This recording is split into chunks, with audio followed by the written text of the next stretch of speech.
noble citizens, we must bypass a life of dormancy and vice to pursue the generative endeavor of a hard day's work. The benefits of these pursuits are not secured by chance or charity, but through the merit of your character and the firmness of your convictions. It is you who are planting the seeds of trees whose shade you know you shall never see. All right, here we go. Today we are doing a light cast today. We've got just me, Vane, your host, and Crocus is here with us. And, the Crocus with the mostest. The Crocus with the mostest. And we've got a short staff today, which is okay, because we've got plenty of news to get to anyway. I can't wait. You've already played a clip for me just to test the audio that made me want to rip my hair out, so this should be fun. Yeah, so we have that to start with. We were listening to Rick Scott, and that definitely will make you want to rip your hair out. Yeah. And that, I guess, is as good a place as any to start with if we want. I don't really have a particular order. I just have a big running list of all the horrible stuff that's been going on. So should we give I know you put it on the episode itself. Should we also tell people verbally what the date is now in case anything changes on any of this news? That would definitely be good. Today is it's Sunday, May 25th, and we're doing our late May news update with a short crew, but it'll be packed full of clips to make up for it. So here we've got Rick Scott talking about the Medicare bill, which has unfortunately just passed in the House and will likely be modified by the Senate. But after months of long deliberation, this horrible bill that's austerity and just stripping the state to its bare minimum is it's here, and it's definitely going to be very unpopular. Yeah, didn't they think? I feel like there was a lot of discourse about how this bill would never pass or was going to be held up forever, and then it kind of slipped through quicker than anybody expected. Is that true? That's what it felt like to me. Yeah, I think that definitely was the conversation, that this bill had so many holdouts. It had Thomas Massie and the Freedom Caucus opposing it. So it had all these barriers, and it took a very long time now, longer than 100 days, I think, that they've been deliberating over this one. And it finally passed, but a big part of why Thomas Massie and the Freedom Caucus wouldn't support it is because they wanted deeper cuts to Medicare, and this bill ultimately now has come out with a larger deficit than before, which is not what they had promised. They promised to make cuts, but they also approved a 13% military spending increase, of course, which naturally now brings the military deficit up to over $1 trillion. Yeah. And then they also wanted to keep in these massive permanent tax cuts for the wealthy. And I believe that in 8 years, they're trying to defer the political punishment of it for popularity. So they're calculating that within 8 years, the Democrats would probably get the House back and ultimately win the presidency, and that they would basically be in power by the time 8 years is up, and the deepest cuts end up happening. So there's groups like Thomas Massie and the Freedom Caucus that want to have the deeper cuts right now and don't understand why there can't be deep cuts to Medicare right now. That's what they're complaining. I feel like this bill has opened up a window in my mind to all the other times that budgets have been passed where many things didn't take effect until several years later. I never really thought about the fact that they were doing that on purpose. Like I always like naively assumed it was because they needed more time to like get things ready or whatever. And I'm sure there's an element of that, but I don't think it's usually. I think, unfortunately, when in doubt, start to assume the most cynical reason. Yeah. It seemed, I mean, it's very clear because everything starts in like, or like whatever the negative part is, it's effective 2028. Like every single one. I read through like all this stuff. And because all of it relies on basically the idea of trickle-down economics or voodoo economics, which is that you can float a deficit for as long as you want. Imaginary economics. Yeah, so it's just like kick the can down the road, basically, and hope that the actual bill becomes a problem for a future party, a future administration, essentially. Yeah, there's some charts. There's a chart I'll include that shows the distribution that's taken away now in cuts to Medicare and the social safety net is actually less than the tax cuts for the wealthy for people with incomes above 500K. So they actually have $1.1 trillion in cuts, essentially, for the highest income earners, while they have 300 billion cuts in SNAP and 800 billion cuts to Medicaid and the Affordable Care Act, which hits the absolute lowest people, essentially. So that's their one-for-one swap there in the deficit. The debt they needed to be able to make up for this $1.1 trillion hole in the deficit in tax cuts for the rich, and they offset that by making cuts to SNAP and Medicaid. And then they're still allowed every time they run for office to go out there and talk about how they need to save money for the government and like cut like they literally it makes me so mad. So, and also, isn't there like an effort to try to get that tax cut, that portion sort of not counted as part of the money that they're losing? Like they're trying to make it to try, you're right, just try I did to, like, hear about that. There's a funny math thing that they're trying to do, essentially more of what is voodoo economics, which I don't know if you know the story behind that term, but that's George H.W. Bush said that. I think I've said that in a previous episode, but George H.W. Bush coined the term voodoo economics because he studied economics and was basically grew up under the Keynesian orthodoxy and learned, just like Richard Nixon said, we're all Keynesians now. He learned that the way that money actually worked is not that it's fixed to a hard currency, and that basically everything that they thought they had learned about the orthodoxy of money under the gold standard was wrong. And he grew up under that time. And essentially the people in the Reagan orbit started saying, yeah, but you can just start cutting taxes for no reason. And you don't need any justification for it. As long as you get people to believe that it's good, then you can sustain that building deficit forever. And it makes people happy to give them tax cuts, essentially. So just don't get caught with the bill. Yeah. And so, basically guys who grew up under that old orthodoxy of Keynesian economics under the New Deal, like George H.W. Bush, knew that this was all bullshit, and he called it voodoo economics because he knew that he was just going along with this essentially bad faith argument that wasn't really backed by any academic or theoretical worth. But as long as people all decided to go along with it, then they could get away with gaining popularity, cheap popularity, essentially, in the short term before the bill caught up with them.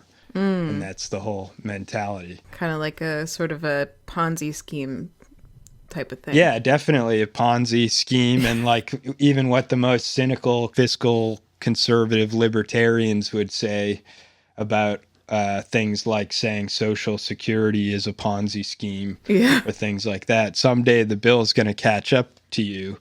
And that you could very much say is the case also with tax cuts when they're not really justified. And the very first one to do it was actually JFK, who was a Democrat liberal president. He dropped the highest tax bracket down from 91% to around 85% and got a big boost. And that was still understood at the time as a Keynesian stimulus, that you're doing something marginal around the edges and capturing a little bit more wealth. And you can see the same kind of incrementalist changes taking place before the collapse of the Soviet Union too, experimenting with different ways. Oh, and there it is again, the terrifying reemerging theme of every episode. I know, I keep bringing it back, but we are going to have to do a close analysis of the collapse of the Soviet Union at some point. Yeah, I think so. I wonder if it might be fun to also do. I feel like sometimes I just request episodes of things I don't feel like researching myself, but it might be fun to do a deficit episode at some point too, just like about the national debt. You know? Yeah. So spoiler for the big audience that we've cultivated on the Patreon. The following week that we're doing is going to be on hopefully the issue of free speech. And then, in case you haven't caught on to the pattern that we're doing with the show, we're doing a news report every other week. And then in the in-between weeks, we're doing a topical discussion that's only for our Patreon subscribers as part of the forbidden courses. So subscribe right now if you want to get basically half of the episodes that we're doing that aren't going out to the public at this time. And so maybe on the following one, we've talked for a while about doing a deficit episode or a gold standard, gold bug episode, something like that. And I think it's definitely about time after the free speech one. Yeah. Yeah, we should definitely do it. Oh, can we go to this Rick Scott quote now that we were previewing? Is that the one we were previewing earlier? Yeah, definitely. This is Rick Scott telling people that the new work standards being imposed on Medicare and Medicaid recipients through this new bill, the congressional big beautiful bill as they're calling it. Yeah. So this is kill me please. And that's another thing that's just awful. The Trumpification of every bill and having to give it a baby name like that everybody is actually referring to at this point in a little baby style to follow this man-child. We're in the baby era. We're in America's baby era. Yeah, we really are. The booming 20s of the baby era. The baby brain era. Yeah, baby brain era. All right, yeah, so here is Rick Scott telling people that these are not cuts and that they're actually just being forced to work and that's not a change in their lifestyle. And if they decide not to work, that's not being forced in some way. This isn't some sort of compulsion, which is a great little example of the non-aggression principle. And goes to show how that's bullshit, honestly, when people say that our society isn't coercive to people. Yeah. I know. It's like threatening to take away someone's health care if they don't work themselves to death. And you think of the condition of a person who is most likely injured in some way, struggling to work 40-hour work weeks as it is. Yep. Being forced now to potentially re-injure an injury that they have now. And this is apparently supposed to be the rest of their life to have to foot the bills, essentially. And I've met people in my life that I know that are injured and have a chronic injury and have to work. And I imagine that this would only put the burden on them even more so. Means testing. Yeah. I don't think I've I don't think they're directly the same thing, but I was just thinking about how I've heard about being on disability being very restrictive in terms of how much money you're allowed to have in your bank account, how many hours a week you're allowed to work, stuff like that. So like surely a lot of those same people are also on like Medicaid, right? So now they may have requirements that conflict with each other. They wouldn't be able to collect disability and be on Medicaid. Yeah, and it's so funny you mentioned that because there's so many reactionaries who are like angry about the idea of like a Chinese social credit system and how invasive that is. And yet many of these people seem to be the same people who want means testing imposed on the poorest people and to make sure, mandatory drug testing on every single welfare recipient, watching all their bank accounts and making sure that they can't possibly use their electronic bank account to buy liquor or anything.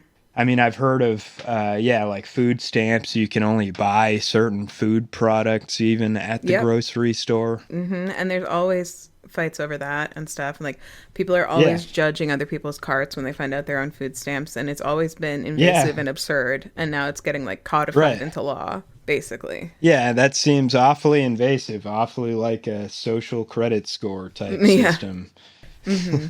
Yeah, so speaking of social credit score, here is Rick Scott, a guy who's stolen millions in Medicare fraud from the poorest people, who is saying that this person of all people this person of all people to say this too, just to add to the hair pulling that you've been doing. So here it is at long last, the clip we've been talking about. The sticking points is this business about paying able-bodied 30-year-old men without dependents welfare with no work requirement. Why do some of your colleagues have a problem with that? It doesn't make sense to me. Number one is if you don't want to work, you're the one that decided you don't want health care.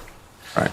That's number one. Number two, Medicaid is supposed to be for children that don't have health care and people with chronic illness. I remember when my brother couldn't get health care, I grew up in public housing. Today, that child might not get it because of what these states are doing. They get more money to take care of able-bodied adults. If you don't want to work, you're the one deciding that you don't want health care. Yeah, this sounds very, very compulsory to me. Like gun to the head. Essentially, like work or die. And the same with when they take away like any type of regulations on your medicine prices. These same people want to say that capitalism is this non-coercive system based on property relations. Right, but if you are not a sufficiently good worker, you don't deserve a health care or food, obviously. Yeah, right. Like that's the message pretty much across the board. I've actually also been thinking about the childless part of this a lot because most of these new exceptions that they're adding with the work requirements, who has work requirements on them, places where they like raised age thresholds for like to qualify for certain things, it only applies to people who do not have children. So they're also like doing this weird side, along with all the stupid, absurd direct incentives to have children, which we've heard about before, and some that are in this bill too. Like they're also doing this sidelong, like economic encouragement to have children. It's just all very like pro-natalist along with everything else. Yeah, it's so crazy, all the mixed messages that they send to people. Yeah. Like the contradictions of just saying like, oh, we're the party of family values and not wanting to give people like sick time or like paid family leave or maternity leave or paternity leave. Free for any child of these care. Like basic rights. Affordable child care. Affordable or universal child care. Yeah, all this stuff. And it's just crazy how like disconnected they actually are from the needs of the average person. There's so much of the stuff I think about it. So much of what I think about every time I hear clips like that is like, just like, we know we don't have to live like this. Like there's so many places in the world where people don't live like this. And yet people act as if like, this is just like, there's so much learned helplessness or like enforced helplessness in the way that these things are discussed and like messaged in this country. Like things like healthcare, you know, childcare, like all these like social safety nets we either refuse to set up or are trying desperately to dismantle, you know? Yeah, absolutely. It makes me sad. And then, yeah, with that disconnect that we were talking about from the needs of the voters too, I saw this good video recently with Harry. Do you know the guy's last name? Harry something? Enton, I think. Enton. Yeah, that sounds right. Harry Enton, who's on CNN, I believe. And he's their like lead pollster. Mm-hmm. But he does some really pretty good work, I think. He used to be with 538. I remember. I used to listen to. This is so embarrassing. I used to be like very libbed up, and I used to listen to their podcast like every week leading up to the 2016 elections, and then okay, they didn't get that. Well, maybe they were righter than I thought, but either way, they pissed me off somehow, and I stopped watching. But Harry went to CNN eventually. Yeah, I've been liking his work. He's fun to listen to, you know. Yeah, he's fun to listen to. He's got a good, like, that New Jersey accent that he's got. That delivery he has is great and charismatic, I think. Mm-hmm. And, yeah, he's been delivering that data, that precious, precious data that everybody needs with the polls. And he's a data guy. Sometimes he's just spot on with that. And this one was interesting, talking about just how far off the Republicans are from the needs of the public right now. Yeah, to quote Stephen A. Smith, they don't care. They don't care about those deficits. What are we talking about here? All right, let's take a look. Cut taxes, even if the deficit increases. Look at this. 60% overall say, cut those taxes, baby. What about Republicans? You know, they're the ones who are supposedly so concerned over the deficit. But even there, 74% say cut taxes, even if the deficit increases. Both overall and Republicans, they don't care. Yeah, so I have to tell you the audio cutout thing is happening again. So it seems like it only happens like when we're recording. But it goes in and out. Like I can... On my end, that doesn't change because I'm even recording when we're testing. So that's so weird. That's so weird. I don't know how we can fix that, but we're going to keep trying to. And that brings us, I think, to the price hikes, which are also definitely coming. They're here. And yeah, they're here. As you've talked about in your line of work, you definitely get a insight on the price hikes before the public does. And as you said, the price hikes are here. And Walmart started to raise their prices. And so Trump tweeted, or he truthed or whatever. He truthed his own truth here. The truth as he sees it. Yeah. Walmart should stop trying to blame tariffs as the reason for raising prices throughout the chain. Walmart made billions of dollars last year, far more than expected. Between Walmart and China, they should, as is said, eat the tariffs and not charge valued customers anything. I'll be watching, and so will your customers. And I think also that it's funny to think of this perhaps in a Bernie voice also, too. Walmart made billions of dollars last year, far more than expected. Between Walmart and China, they should, as is said, eat the tariffs and not charge valued customers anything. I'll be watching, and so will your customers. Yeah. It sounds like it could be like when you put it like that. Like, yeah, it does sound like Bernie. Yeah, it was just something I couldn't help but read in both voices and go back and forth. I don't know if you have that dialogue in your head of their voices at this point, but my impression's not very good. But I mean, I could hear when you slipped into the Trump impression, so I feel like it's got to be somewhat accurate. I was thinking about if I should try one before you started reading, but I'm not going to. I've never tried, and this will not be the first place that I do. But But yeah, it's that worth a try. little, speaking of insider information, to give a little update, when the 90-day exception hit, word on the street, I don't know how common knowledge this is. I know people know they had meetings, but apparently Walmart and Target, it's not shocking, but apparently Walmart and Target got heads up by like 2 or 3 weeks that this was coming, that they were definitely, probably in those meetings, they were definitely going to drop the tariffs to around 30%.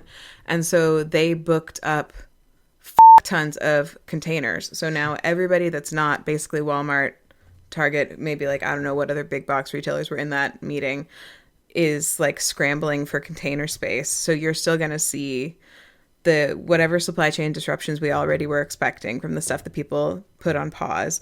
And then you're going to see prices going up like everywhere. Obviously, you're already seeing that.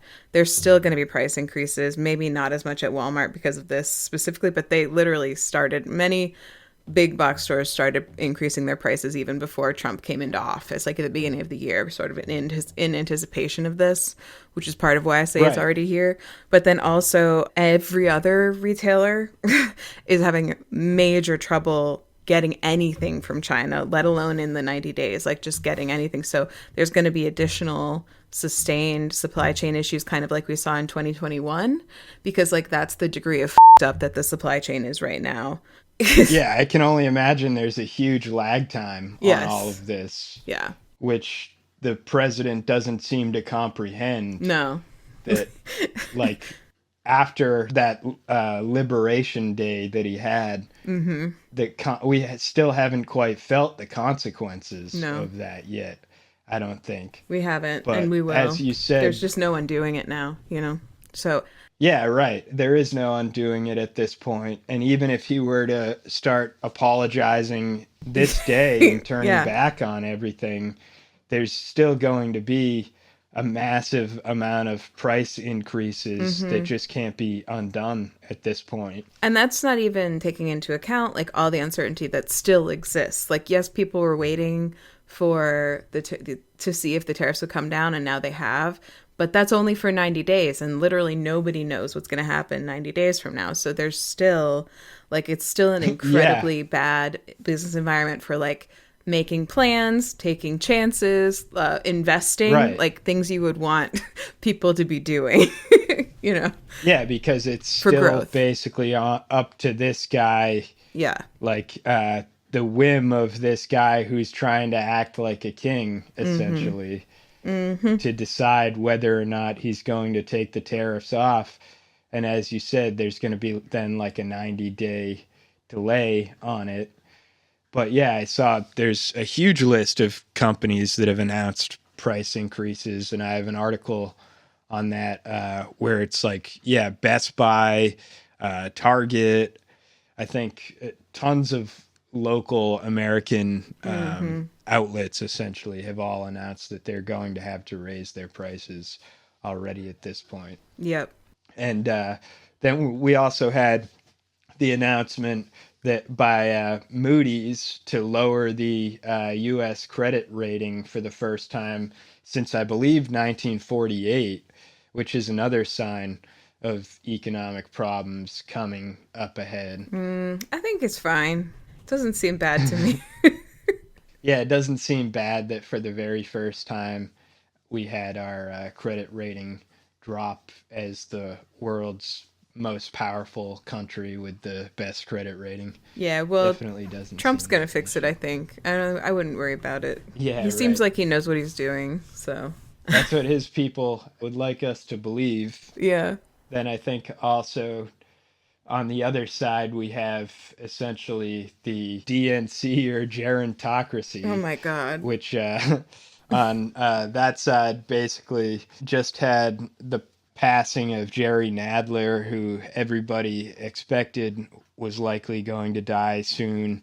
Rest in peace, Jerry. Esophageal cancer. I guess rest in peace, yeah.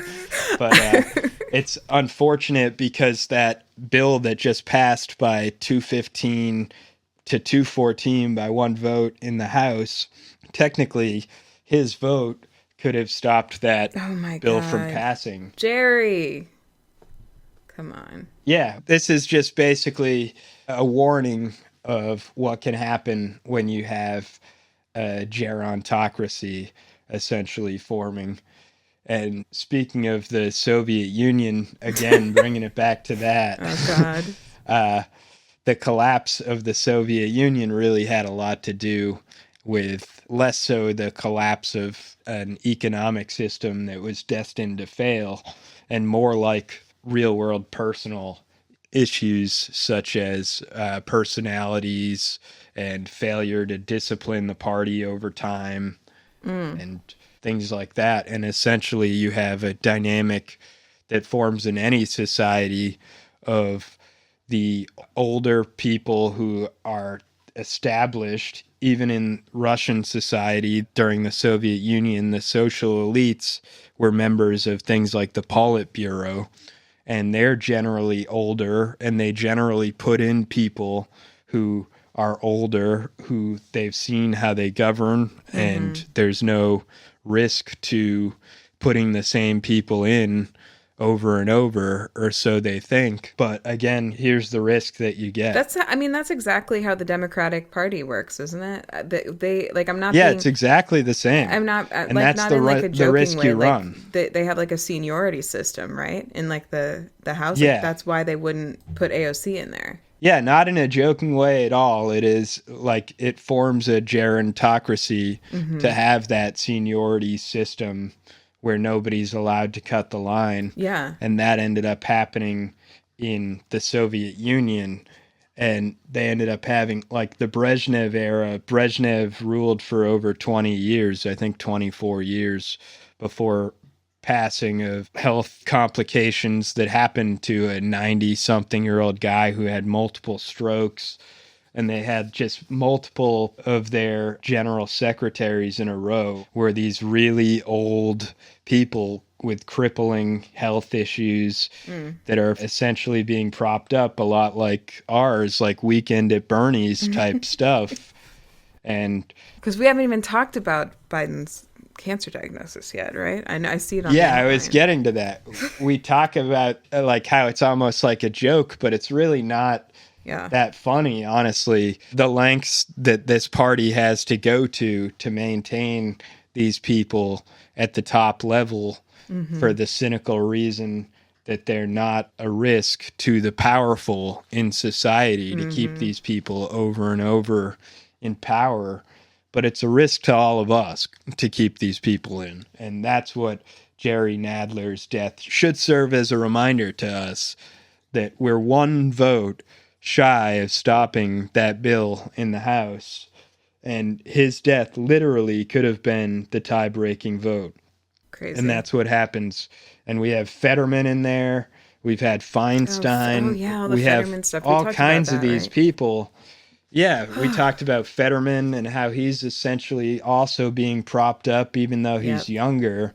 But if he serves the donor class, they'll keep reelecting him over and over, even if he's going through a massive personal crisis and depression and mental health crisis.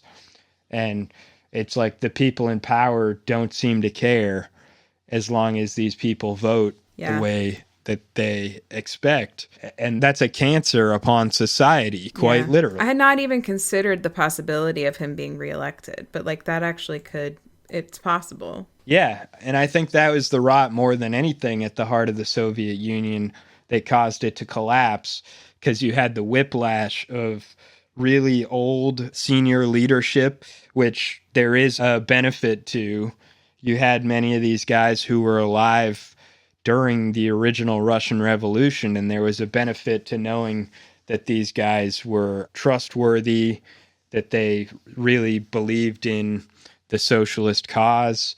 So there was less of a risk in that way. But when you're getting to the 1990s, and these are the same guys who are still being propped up, and they're having strokes and all kinds of health complications, and they're not finding a way to bring in younger leadership into the party, that's a problem. And then there was whiplash the other way when Gorbachev gets elected, and he's the youngest serving prime minister, which was done in exasperation, essentially, from having so many old leaders, sort of like JFK, it was an exciting moment to elect a younger guy, but his inexperience is really what collapses the Soviet Union.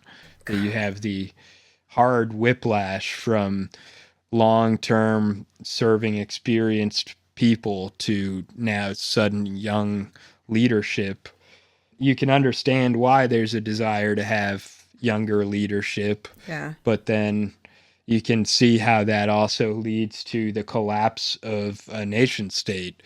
And that's really the problem more than the economic system, in my assessment. I'm not always like on the train with you guys when you start talking about the similarities between the fall of the Soviet Union and like our current era. Like, it's not that I don't agree or believe it, but like I'm just not always that invested in thinking about it, I guess. But like comparative to you guys, but this particular, everything you just described, like it's like basically 2024, like that election. Like it's like you can so clearly see the parallels here. Yeah, absolutely.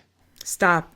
You got to stop talking about it. It's making me so upset. I've got to stop talking about the parallels. We got to move on to Biden's condition. So there was a doctor who did say that it's almost 100% likely that Biden had prostate cancer the whole time that he was in office, because you don't just have prostate cancer form overnight and reach the stage that it has reached, where it's reached the bone in Joe Biden. So do you think that then, considering that it seems like they probably did know this long before we all did, do you think that they chose this moment specifically to cut the legs out from under this Jake Tapper expose book that came out like the same day? Do you I hadn't thought of that, but yeah, I did hear about Jake Tapper's book, and I saw there was like a funny Jon Stewart bit on that where he made fun of, and I think last week tonight too, made fun of just how much the guy's been plugging his own book. Yeah. So, I've seen this book. I think everybody in the world has seen this book. Yeah, he has been. I was paying little attention to it, but the reason I started was because he was also getting a ton of backlash for it I'm sure before this, but especially like, I think it came out on the 20th, and then Biden maybe announced like that weekend, or I don't know what date he actually announced it, but it was like right around the same time, and people were literally calling the publisher, trying to get them to like delay the book or cancel the book, because they'd said the Biden or busters decided it was really disrespectful to publish this now that he's got colon cancer or whatever. But I did watch an interview with between Jake Tapper and Ezra Klein about the book, and it's actually like I'm still finding new things to be shocked about when it comes to the degree of cover up and self-deception, as well as public-facing deception, and like complicity from all different corners, and like the degree of lost that he was from like probably before, yes, definitely before he was even elected. Right. So yeah, it has undertones of like the Watergate scandal and access journalism, like where the government is feeding the line essentially to a key press member. And that definitely seems to be the case, like with Bob Woodward during the Watergate scandal. And Woodward had a long past, actually, that goes back quite a long way to CIA channels. And essentially was an access journalist, basically, for the CIA to leak at the right moment when the Watergate scandal blew up. I didn't know that. Yeah, it kind of, to me, feels similar, that it's a scandal that was waiting in the works to be released for a little while, and was waiting for the right journalist to drop it with a lot of prestige, like Jake Tapper. Yeah. In my opinion. But yeah, then there's also this cancer expert said that Biden his cancer was he definitely had it during the presidency. So I have that. And then there's been some talk after among the Trump orbit that's been very insensitive, I would say, about about Biden's cancer. Which is so unlike them. Yeah, just so unlike them to be disrespectful at a time like this. I mean, yeah, I'm not like personally in mourning about the imminent passing of Joe Biden, but I don't think we need to be like, I don't know. I hearing the story of the debate, the way Biden actually was when he showed up to the debate. Like, obviously, we all saw what he was like on camera, but he didn't even get there for prep. He got there like a half hour before the debate started and just thought he was gonna like roll up there and just rock it. And like that's not how anybody does it when you're about to be on like national television of that scale. Like he was still.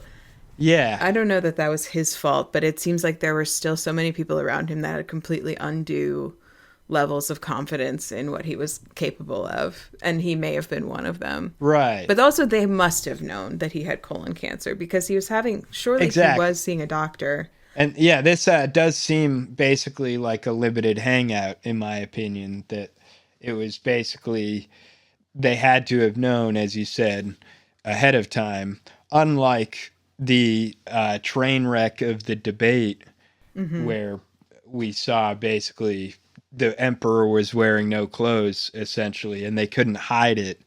And that was, I think, a fundamentally different situation in that regard, that they couldn't hide from the public that Biden had been having issues with his age. And there was even a slow leak of more media basically revealing that he had been having more issues, that he'd been going to bed before a certain hour, and just things like that would start to trickle out.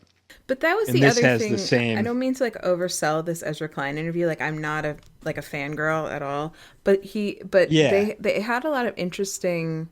In fact, I'm very skeptical of the abundance book and movement. I haven't read it, to be fair, but I'll call it here, like I called it in our Discord. I think it's going to be like the nemesis of any like left wing presidential candidate in 2028. But they talked a lot the next about Medicare for all who want it. Yeah, right. Exactly.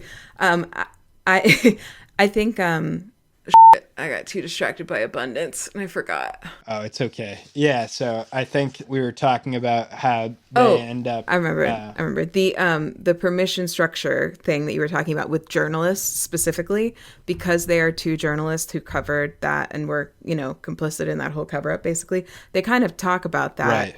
Like, obviously, they're not going to say as like, but they do kind of like own up in like pretty strong terms for the medium about how much like they and the people around them like knew, and those types of permission structures. And he said like nobody was saying anything because nobody was saying anything and that kind of stuff.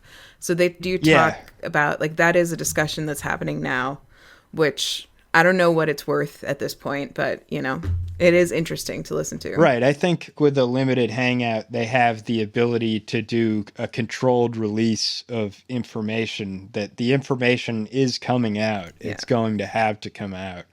But unlike where the gaffes that we saw during the debate that were live and instantly everyone was talking about them and they couldn't hide them, this is, they have the reality of his cancer and they have to release that. They're not going to be able to hide it, but they have the time to prepare the way that they want to release that thing.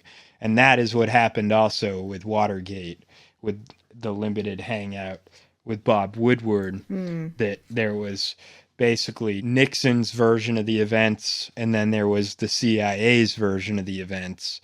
And Nixon wanted to get his version of the events out, but the CIA fed the line to Bob Woodward before Nixon could get his side out. And so with everything, there's a perspective and there's the reality that the Watergate scandal had happened a year ago. And this thing was going to come out. There was a cover up.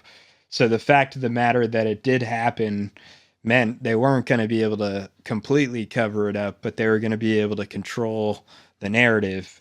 And Bob Woodward played a key role in that.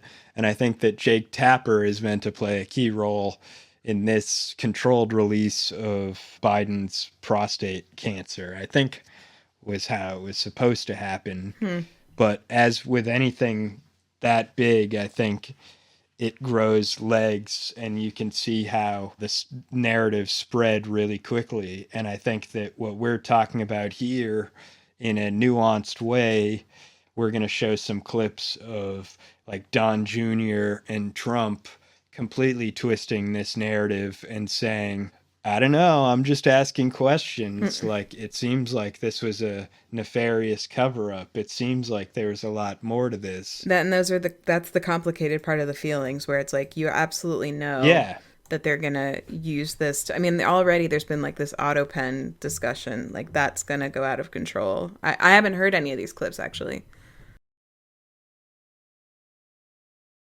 Oh, good. Then, yeah, we'll start playing some. So here's the cancer expert saying that this cancer must have happened well before his presidency, even, most likely. Just obviously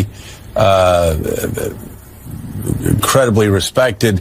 You believe that it is likely, just for those just tuning in, you believe it is likely, if this prostate cancer has spread to the bone, that he could have had it for up to a decade, but certainly it's likely. Would it be fair to say it's likely to have had this for at least several years?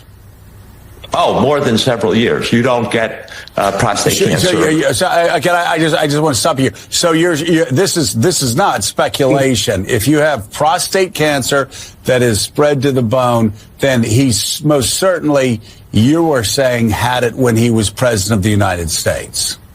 Oh, yeah. He did not develop it in the last 100, 200 days. He had it while he was president. He probably had it at the start of his presidency in 2021. Yes, that I don't think there's any disagreement about that. Well, that doesn't mean he knew that early, though, right? He surely could have had it before he knew. Yeah, I don't think that is as big a bombshell, honestly, as what people like Trump and Don Jr. are saying about it. I really don't. But surely he knew by the time he was. Well, do you think? I'm just thinking about, like, if I was in the room where people were deciding whether he was going to run for president again, and we knew he had prostate cancer, aggressive prostate cancer, why would I choose to continue to push him towards running again? I think it goes back to what we were just talking about with a gerontocracy, that was the risk they were willing to run.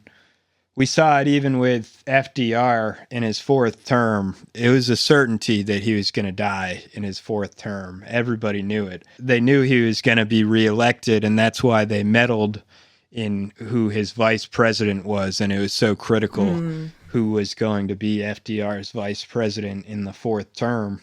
Because, yeah, they were all aware that he was going to die. It was almost a certainty with his health. And the same kind of happens.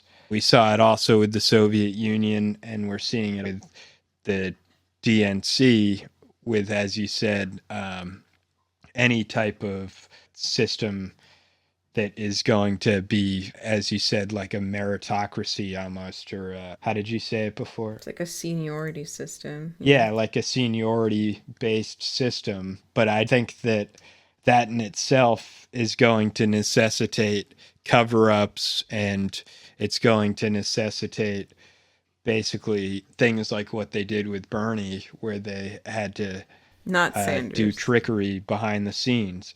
Yeah, with Bernie Sanders, that it's like, you can call us a conspiracy, but we know that on the most critical day, right before Super Tuesday, literally everybody dropped out all at the same time, except for Biden, and they all endorsed Biden, and they said Biden's the only one who could possibly defeat Trump. And as you said, I mean, tying this in, I don't think they were all aware of this, but what do you expect the stories to emerge out of that kind of situation where you have super delegates and you're meddling behind the scenes to stop the actual democratic process from playing out? Yeah, I just think, what do you expect essentially with that? You're inviting conspiracy to fill the air of people's ignorance, essentially, where they don't have an explanation. But it's like, yeah, obviously the guy did have prostate cancer for like 10 years. There's no questioning that. Yeah. And there's no questioning the fact that, yeah, everybody did drop out on the exact same time right before Super Tuesday, and only Elizabeth Warren stayed in to split the vote with Bernie Sanders, and how very convenient for that. So it's like, if these things are going to coincidentally happen, and you are going to coincidentally always get the senior most guy who the party is saying, oh, well, it's his turn, then yeah, it's no surprise that you're going to have basically people speculating and wondering, what else were they aware of at this time when they meddled, and assuming the worst. Like, maybe you did know all this horrible stuff and yet you still were willing to, just because the fear of Bernie Sanders winning was really that much of a concern for you. Yeah, so, and that's all a great point. And I just want to mention, when you first said what they did with Bernie, I did think you were talking about Weekend at Bernie's again, and that's why I said not Sanders. We got to clarify our Weekend at Bernie analogies and our Bernie would have won analogies. Yeah, but I do. That does all make sense to me. I wasn't as plugged in on the Bernie conspiracy theories at the time, but that's not even really a conspiracy theory. Like, that's what happened. What else could have happened there? You know? Yeah, and at some point when you have enough of these events that are in the open that definitely did happen, and you have prostate cancer doctors saying, yeah, if someone is at this stage where it's metastasized to the bone, they've had it for a decade. Yeah, that's irrefutable evidence at that point that there were definitely some people in rooms. Maybe it was just Joe and Jill in private getting a diagnosis with their doctor. But without question, there were people who were aware that he had prostate cancer at the time that he was the president. And that, to me, is not even the most nefarious thing by any stretch of the imagination of the meddling that's gone on. So I think that this is really a non-scandal, in my opinion. But it's similar to the last episode, and Butler said about Tom Homan, what do you expect when, like, every once in a while, Tom Homan's going to get something right when he says that the conditions of the ICE facilities are better than some New Jersey. If your side has been on the side of just letting the infrastructure dilapidate and decay for like decades and decades, and not improving it, and not fighting for immigrants, and not fighting for more humane prison conditions and things like that, if your side is just letting this status quo dissolve, essentially, then what do you really expect at this point? You're going to have people coming out and complaining. Letting the status quo dissolve while also, like, simultaneously, like, defending the status quo somehow at the same time, like, rhetorically. Like, what are y'all doing? Yeah, right. Always basically speaking out of both sides of their mouth, which at this point is just, nobody believes you anymore. And you open the door for cynical people like Donald Trump Jr. to invite his own criticism that's based in a grain of truth, is in bad faith, unlike the two of us trying to discuss what might have gone on behind the scenes and giving it the benefit of the doubt, which you're lucky that we're doing this, Joe Biden. We're trying to give you the benefit of the doubt. And we know you do listen. We know you do listen. But Yeah, the fact of the matter is that other people do not give you the benefit of the doubt, and you're filling these positions purely out of seniority when you weren't actually the strongest candidate. And there was 1,001 reasons why you should not have been running for president that you were aware of, like having cancer.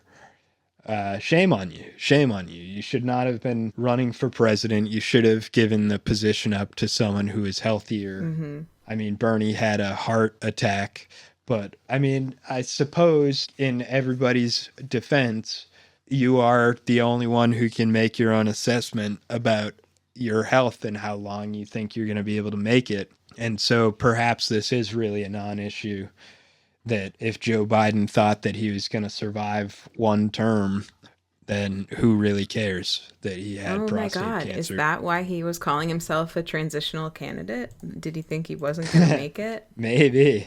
It is a thing that I think at a time like this is worth talking about, that prostate cancer in older men is incredibly common and often isn't really dealt with because it's so common. That at a certain age in your life, doctors make the calculus that most people are going to get prostate cancer, but they can't operate without it being really invasive unless they expect that you're going to actually live to be a certain age.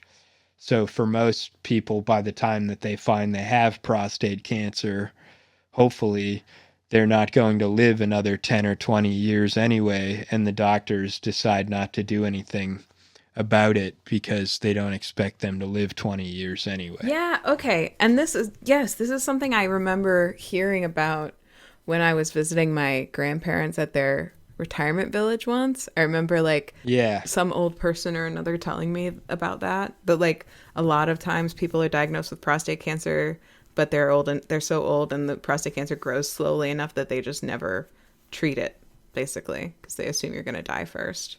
But this one sounds like it does grow faster than that, maybe. Yeah, and I think there's different kinds, but I think that a former president having prostate cancer is definitely a good time to have that conversation, that it is really common, and that is one of the conditions that just happens to men as they get older. Like almost every man ends up with prostate cancer. It's just one of the ways that you tend to break down. So what can men do about it? What's the PSA? The PSA, I think, is get your butt checked. That's good. That's important. That's important advice. Yeah, very important. And I think there's also like hereditary stuff too. But get your butt checked, get your genes checked. Get your butt checked, get your genes checked, know about your genes. And then also, now I think is a good time to move on to Donald Trump complaining about the auto pen. Oh, God. And starting these rumors that somebody is not telling the facts, is the quote that went popular. And I didn't even know he said this. Do you want to respond to President Biden being diagnosed with cancer? Are you going to call your predecessor? I think it's very sad, actually. I'm surprised that it wasn't, the public wasn't notified a long time ago, because to get to stage 9, that's a long time. I just had my physical. You saw that. You saw the results of that particular test. I think that test is standard to pretty much anybody getting a physical, good physical. We had the doctors at the White House and over at Walter Reed, which is a fantastic hospital, do it. I did a very complete physical, including cognitive tests. I'm proud to announce I aced it. Got them all. I got them all right. Makes it about himself. You proud of me? Yes. Your husband would be proud of me for getting them all right. It's a little risk. If I didn't get them all right, these people would be after me. It would be not a good situation. But I think, frankly, anybody running for president should take a cognitive test. They say it's unconstitutional, but I would say in that particular case, having a cognitive test wouldn't be so bad. But when you take tests, medical, as a male, that test is very standard. I don't know if it's given to everybody, but it's given just about.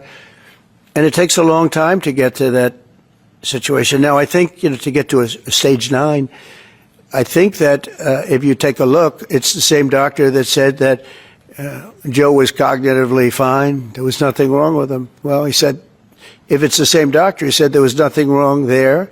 and that's being proven to be a sad situation. And the auto pen is becoming a very big deal. You know, the auto pen is becoming a big deal because it seems like that maybe was the president who ever operated the auto pen.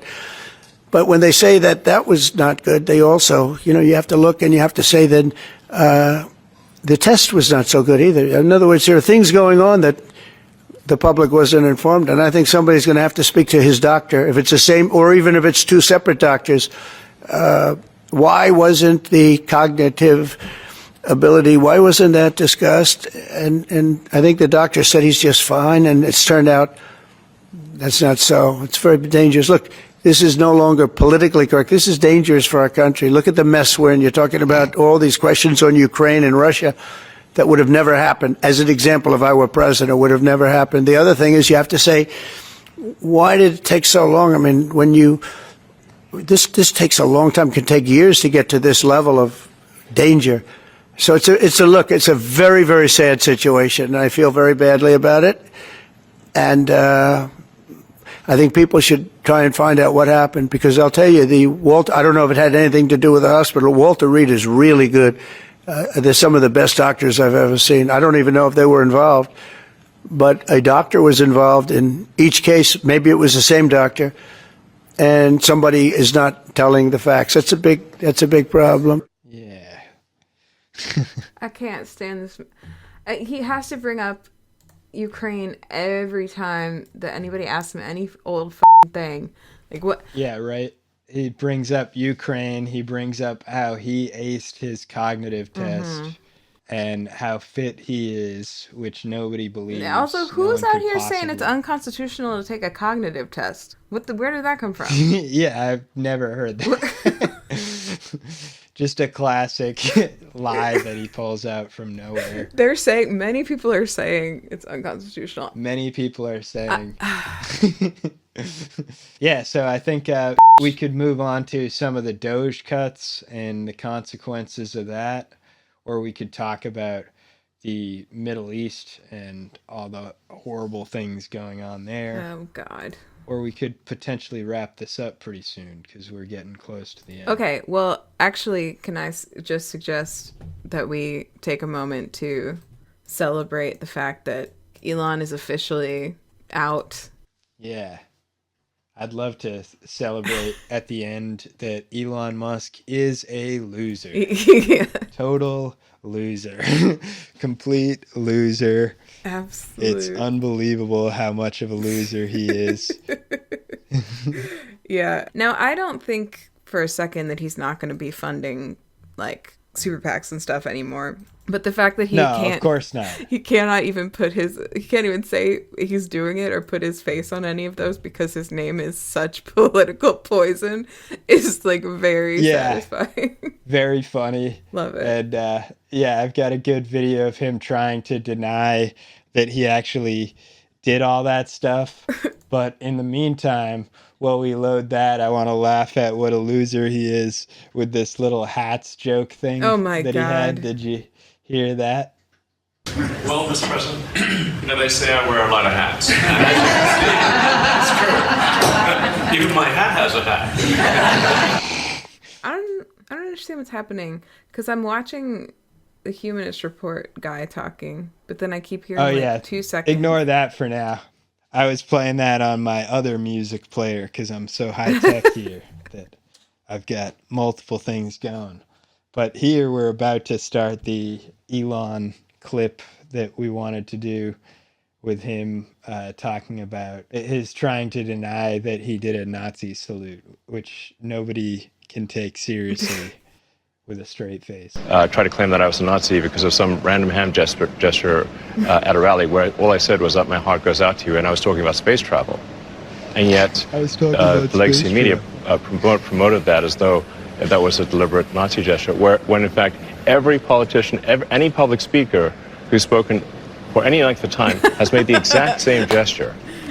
And yet there's still people out there, and I've never harmed a single person. No, listen, you know what, Elon? I wasn't. Now you asked for an example. I wasn't even going to talk to you about it because, in fact, I saw a number of people who are close to you, and I called them afterwards, and all of them, to a person, were like, "No way, no way." Of course not. There's video And you're talking about taking a still frame sometimes of a person holding their arm Yeah, up. or like waving. No, we have video of you doing it twice in a row. There's no out of context to take it. Like he finished his speech, then he pounded his chest and then put his hand up. It's so stupid. Oh, actually, every public speaker has done that. Actually, now that I think about it a little more. So yeah, every public speaker says my heart goes out to you and does that gesture twice. In that exact way. It's obvious. Ugh. It's very obvious. Yeah, the hats thing. I'm sorry that the audio keeps cutting out and stuff, but like he's just never gonna stop. He's just never gonna give up on doing jokes like that. Like this is like he learned nothing from Let That Sink In. He's tripling down. Like this is who he is. He can't help it. Apparently, I wish he would. Yeah. Yeah, he can't help it at all. And there's a good clip, again, of that Harry guy, I think, that Harry Entman. Enton, yeah. That, Enton, thank you. Where he ends up saying, basically, that Elon Musk, he points out, now, this past month had 0 mentions with the president, which was a huge change from like 30 a month basically at the start of this second administration, and now he has been completely silent about him on Truth Social, which is really interesting. And then we also have a funny video of him denying that the South African government has worked in his favor to help secure a government contract for him, and he was using the fact that it took a little bit longer as part of that narrative that there's a white genocide going on in South Africa. White genocide is when my business is slightly inconvenienced by black people. Yeah, my business application was slightly inconvenienced, and technically I'm not supposed to be able to own a business, but I managed to find an exception because obviously I'm Elon Musk. Yeah. And that inconvenience that I had to find an exception is the proof of the white genocide that isn't taking place now, but has the potential to be taking place. And that's a serious threat if that should take place. And we didn't even talk about that meeting. I don't think we're going to have time for it, but with the... is he the president or the prime minister of South Africa or something else? He's the president. They have presidents there. He came to meet with Trump for, I don't know if this was pre-scheduled or if it had to do with the whole like refugee thing or what, but Trump came at him with a clip compilation right at the front of the meeting. You have a clip of that? Yeah, I'm hoping to show that one, definitely. And I think I do have that clip. Hang on. I watched most of it really live. funny. And something that doesn't necessarily come through in the clips that I did want to mention, I have heard other people say it, is he had, obviously the president of South Africa is black. Some of the officials, actually most of them also are black, but that farm minister who was there with them is a white man. And then they also had some like famous South African golfers present. Elon was not there, I don't think, but it was like really there was a very stark difference in the way that Trump acted when white South Africans were speaking to him versus black South Africans. Like he was not really listening to understand when black officials were talking to him, including the president. Like, but then when the farm minister spoke, when the golfers spoke, like that was when he was keyed in and really like considering what they were saying, which is again not surprising, but it was really like interesting to see in such a stark way. Yeah, we've got a few clips, I think, before we round it out. Hopefully we can try to get in, because there's a good one, I think, that was Marco Rubio related to what you were just saying. And I think his name was Tim Kaine, I believe, ends up reaming out Marco Rubio and explaining very well the situation in South Africa and showing that there's definitely no way to consider it a genocide, I want to as see he that. says.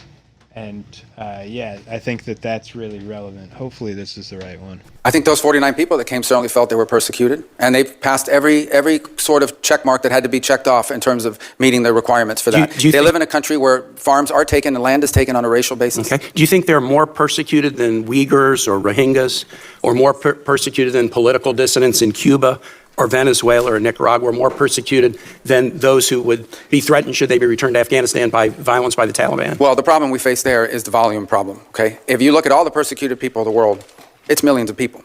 They can't all come here. And we had refugee programs. So why prioritize Afrikaner farmers? Well, because it's a small subset, it's a new issue, and the president identified it as a problem and wanted to use it as an example. But that's different from having these refugee programs that were basically spending money to put people up in communities and accommodate them, and it was acting as a magnet. Millions of people in the country illegally, and today the border is sealed. Let me challenge you, and I'm just going to say for the public, if you want to understand about the, quote, persecution of Afrikaner farmers, go look at the composition of the South African government. Since July of 2024, there's a government of national unity. And the opposition party to the ANC, the Afrikaner Party, the Democracy Alliance, is part of the governing coalition. They joined the governing coalition a year ago, and the leader of that party was given the remit of Agriculture Minister, John Steenhuisen. He is the leader of the former Afrikaner Party, still widely representing Afrikaners. He is the Minister of Agriculture in South Africa right now. I assert that this claim that there's persecution of Afrikaner farmers is completely specious. Are you aware ever during the apartheid era in South Africa, did the United States establish a special program to allow South African blacks who were treated as second-class citizens in the apartheid program? Great question. No, because I was probably in ninth grade.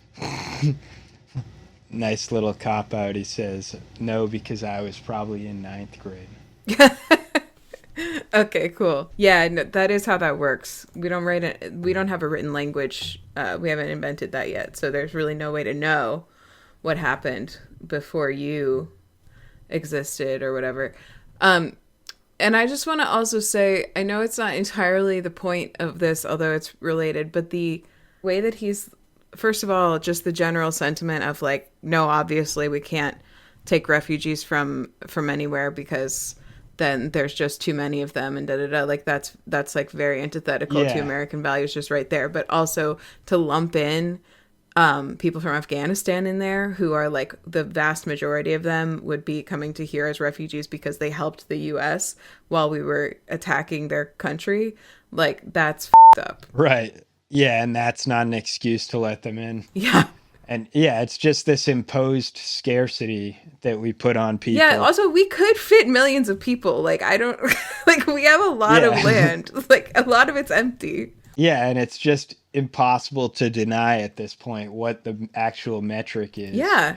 What the qualifier is for why we want to let some people in at this time, because it just undermines the whole case that they're making about our immigration policy at this time, that we just can't simply fit any more. There's no more room for anybody else, and we're already struggling to fit any as it is. And the same thing happened earlier with the H-1B visas incident too, that it really undermines your whole argument of saying, oh, we need to impose all this scarcity and there's not enough to go around. There's not enough land here or resources. You're just undercutting your own argument. Yes. And I think that another place that maybe we can leave it is the interview with the South African president. His name is President Ramaphosa, and President Trump says a similar conspiracy theory that's pretty similar to his Haitians eating the cats and dogs line. In Springfield, they're eating the dogs, the people that came in. They're eating the cats. They're eating the pets of the people that live there. And this is what's happening in our country. Yeah, and so it's really a similar rumor that's been spread in response. This rumor's been around for a while of white genocide in South Africa, because South Africa is kind of seen as like the of liberalism, the idea of like Mandela and the Rainbow Coalition type liberalism the idea that the whole world was going to move towards democratic society nice and peacefully, and Mandela symbolizes that.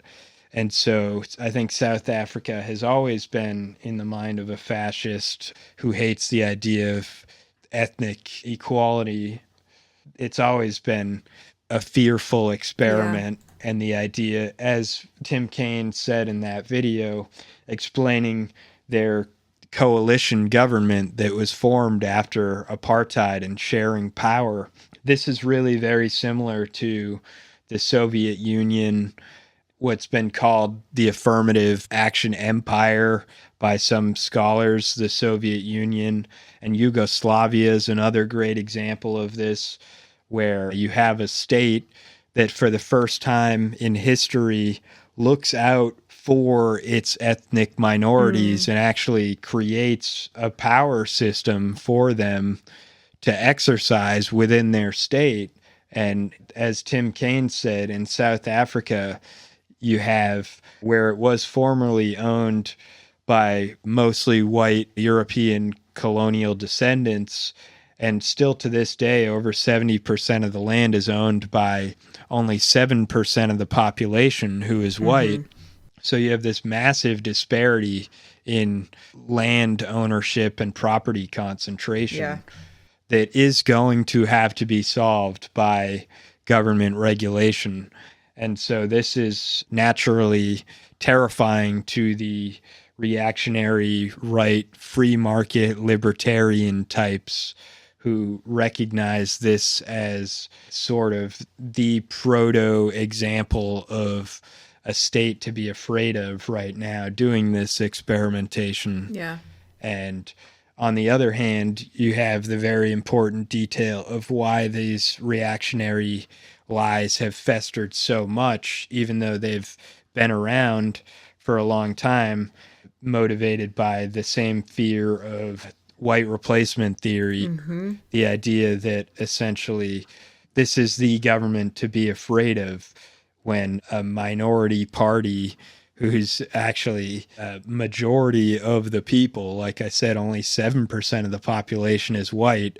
So it's funny to describe the blacks as the minority when they're upwards of 90% of the population, likely to refer to them as a minority, but the political minority who is disenfranchised, gaining any amount of power, and that is described as a white genocide in and of itself, any amount of concession to that original apartheid government that they had, or any amount of solution to try to break up those monopolies, which have to be broken up and would have to be broken up anywhere that had the same conditions. Yeah, it's interesting because I think up until this discussion, like in the media about South Africa and like watching this meeting and stuff, I had almost thought of it as like a closed book in terms of like, okay, yeah, they had apartheid and they're a great inspirational story of how they got rid of it.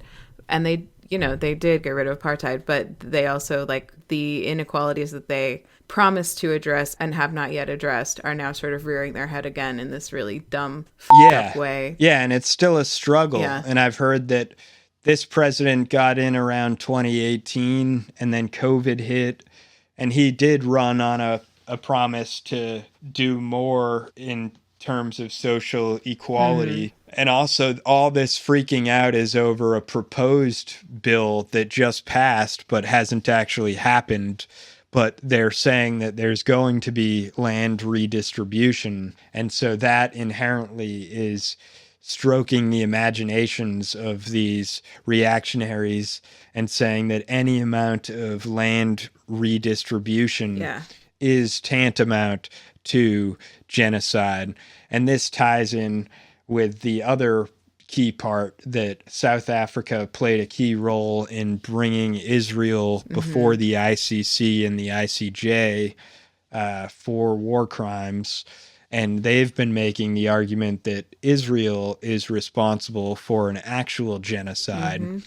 And in this case, it's hard to argue that that's not the case, because where you have in South Africa, you actually have a one-state solution that really exists there with a power sharing agreement. And you can't actually say that this minority group of 7% who owns practically all the land, you can't possibly say that they're being exploited.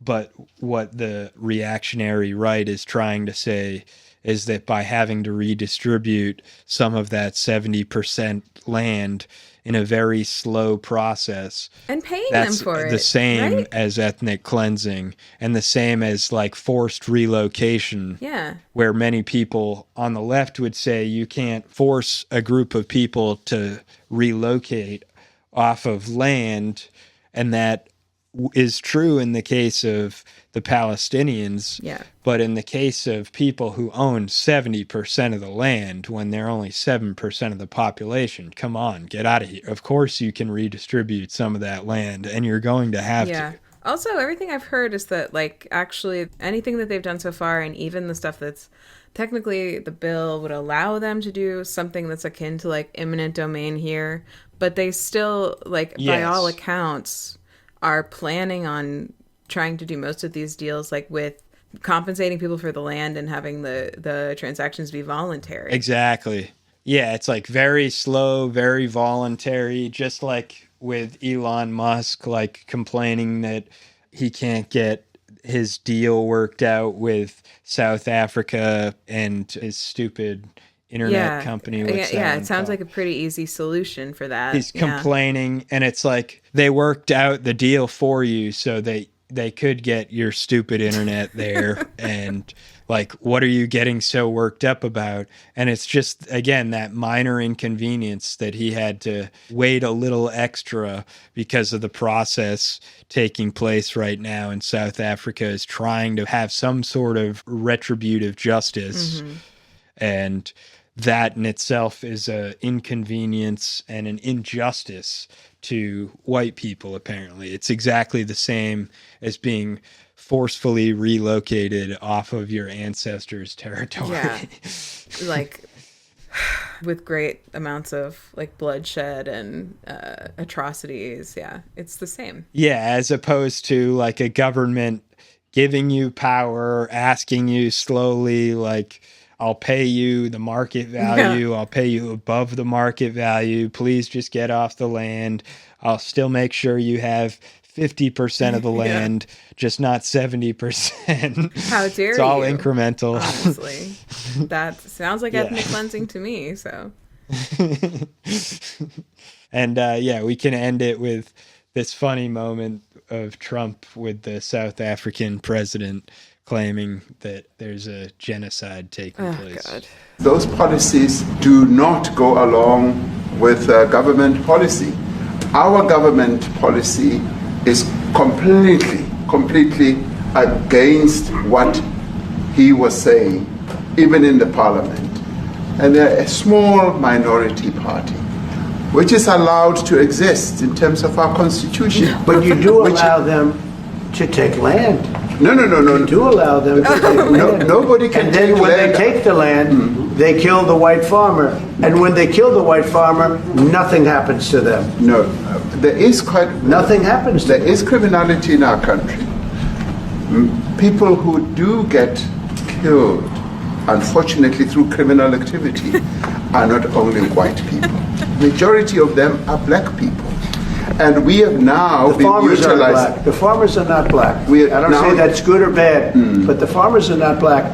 And the people that are being killed in large numbers, and you saw all those grave sites, and those are people that loved ones going, I guess on a Sunday morning, they told me, to pay respect to their loved ones that were killed. Their heads chopped off. They died violently.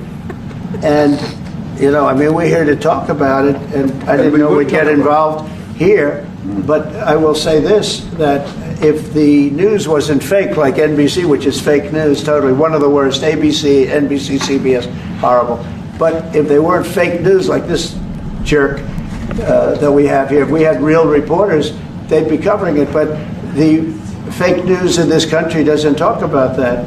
They don't want to talk about it, but now they have to talk about it. But they won't. This won't even be a subject. They'll have him talking about why did a country give a free, think of this, why did a country give an airplane to the United States Air Force? Okay? The United States, not to me, to the United States Air Force, so they could help us out, because we need an Air Force One until that's Air Force One, it's being built. 2 of them being built. But Boeing's a little bit late, unfortunately. So why did they give us a plane to the United States Air Force? That's what that idiot talks about after viewing a thing where thousands of people are dead. I'm sorry, I don't have a plane to give you. I wish I did. I'd take it. I would take it. If your country offered the United States Air Force a plane, I would take it. Okay. That was so good. I'm sorry I don't have a plane to give you. And of course, Trump takes that seriously and thinks that he's actually trying to offer him a plane, which is funny. And I do love, we keep adding one more. I know we got to round it out. I do love this growing sense of like feudalistic nationalism that's emerging around the plane. And you have infighting with the Qatari plane that some people like Ben Shapiro and Laura Loomer have voiced their discontent with Trump accepting this plane, most likely because it's coming from an Arab nation and not from Israel. Yeah. But they are upset about that, and it's forming kind of a rift within the conservative media sphere and forcing people to take sides, essentially, against Trump's decision whether to accept this private jet or not. And the defense that we're hearing is amounting to essentially people defending the king needing to be adorned with the finest gold and silver, but now in the modern case, because we're living in a time with $400 million super jets that they're calling luxury palaces in the sky. And so you have an emerging group of people saying that essentially Air Force One is trash and that the king shouldn't be caught dead in that thing, and that he really should be decked out with a plane that's solid gold. And we really need Air Force One to be pimped out in order to match up with the nation's level of esteem. Because the president flying around in some garbage plane like Air Force One is really a drag on our image as a country, and we really ought to look better. And that's kind of the case that Donald Trump has made multiple times with this plane, saying, there's a funny tweet here. This will probably be where I end it. He says, so the fact that the Defense Department is getting a gift free of charge for a 747 aircraft to replace the 40-year-old Air Force One temporarily in a very public and transparent transaction so bothers the crooked Democrats that they insist we pay top dollar for the plane. Anybody can do that. The Dems are world-class losers. MAGA. And I can hear Butler saying, well, that's true right there with the Dems are world-class losers. It is true. That much we would agree with that. It is funny. He clearly got so mad at that reporter for asking that question. He kept on bringing it up over and over and over and over again. Like, it is clear he wants people to stop talking about this. So I didn't really care about it, but it does make me a little more invested that it seems to be such a sore spot for Trump. But I do have that clip ready to go, and it's short. It's a YouTube short for Butler.